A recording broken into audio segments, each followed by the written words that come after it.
Sumali na rin ang ibang senador sa bangayan ng government officials at opisyales ng Chinese Embassy hinggil sa tila tumitinding tensyon sa pagitan ng Manila at Beijing. Hostile kung tawagin ni Senator J.B. Ejercito ang kasalukuyang Chinese ambassador na si Jing Quan. Gayong bago pa lang itong kinatawan sa Pilipinas. Hindi umano nakatutulong si Jing sa pagpapatibay ng China-Philippines relations.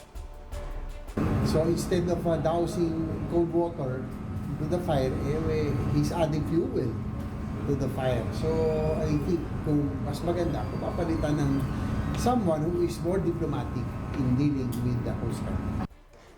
Sang-ayon naman dito si Senator Raffy Tulfo. Anya masyadong agresibo umano ang China sa West Philippine Sea na nanghaharas at nambubuli sa Coast Guard at mga mangingisdang Pilipino.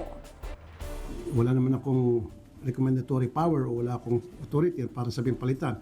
Pero it will be best for the interest of the Chinese and Philippine relationship na siguro magkaroon ng bagong ambassador. It will help a lot. Sinisisi naman ng Embahada ng China ang mga opisyal ng Pilipinas na anilay parati umanong nagsisimula ng tensyon o pag-atake sa kanilang bansa. Iginiit ng mga ito na tumutugon lamang sila sa professional at constructive na pamamaraan upang maprotektahan ang kanilang dignidad at national interest.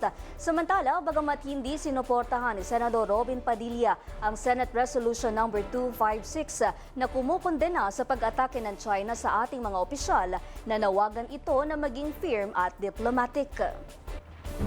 Kasi hindi naman yun, kasi hindi namin sinasama ang executive doon, hindi namin sinasama ang judiciary doon. Decision lang ng Senado yun.